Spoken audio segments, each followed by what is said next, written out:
me tell you about the time I got to see Whitney Houston and Bobby Christina in LA. Welcome to the 44th episode of my series 50 Days Till 50, where I share different stories about my life, all leading up to my 50th birthday on July 19th. The year was 2011 and I was living in Los Angeles, and I heard that Whitney Houston was going to be performing at Clive Davis' pre-Grammy party to honor her cousin Dionne Warwick. This particular night, my cousin is being honored for 50 years in show business.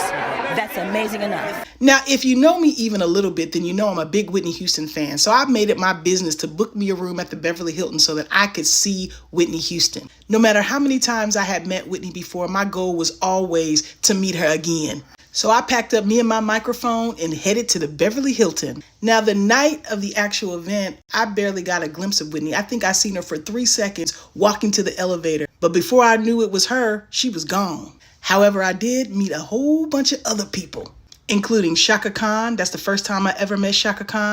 Mickey Howard, Kelly Price. And nobody could have told me that night that one day I would interview Chaka Khan, Mickey Howard, and Kelly Price one day for Studio Q. Hi, you know who this is. This is Mickey Howard. And I'm Caitlin Howard. And you're watching Studio Q. My name is Kelly Price, and you're watching Studio Q. Hi, I'm Chaka Khan, and you're watching Quencie on Studio Q. Okay, back to the list of celebrities that I met that night. You know I can go off on a tangent. I'm a bit long-winded. I know y'all can't tell who that is. Gayle King, Ricky Minor, Whitney's brother Gary, Tracy Ullman, BB Winans, Sway, Stephen Hill, who was a former executive at BET. I even met Whitney's nephew Gary Michael and Nick Gordon, but no Whitney that night. I remember sitting in the lobby and meeting this guy, and I was telling him how, I was an interviewer, but I didn't have any press credentials. And he said, you need to act like you belong. Just walk in the place like you're supposed to be there. Now, normally this is something that I would tell myself, but God sent me somebody else to remind me. And so I did exactly what he said and found my way to the media room and act like I was the media that I was. I recorded the whole event on my iPod.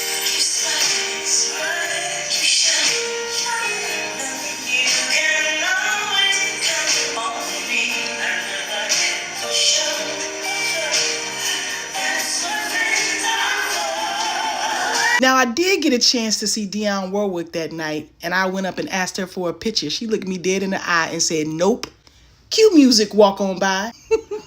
But see, that's why you can't never give up, because the next day I saw Dionne Warwick again, and I asked her for a picture for a second time. She looked around like she wanted to say no, but she said, okay, darling. And as you can see, we got the picture. After I got my picture with Dionne, I went to go check out of the hotel. And guess who I see? None other than Whitney's bodyguard, Ray. And if you know me, you know I walked right on up to Ray and said I wanted to see Whitney. And he's like, oh yeah, I'm her personal, as in bodyguard. He obviously didn't know who I was, because I'm like, I know exactly who you are. That's why I walked up to you. So he said he would tell Whitney that I was downstairs and was waiting to say hello to her. And not too long after that, Whitney Houston came down with Bobby Christina and gave me so much love, and I took the picture on my iPod. That's why it looked like it came from a fax machine. So even though I did not get to meet Whitney Houston that night, as I was checking out, she was checking out at the same time as I was, and boom, look at God. This was like my 6th encounter with Whitney Houston in my lifetime. It was short, but it was sweet, and I was so grateful, because to me, the only thing better than meeting Whitney Houston is meeting her again.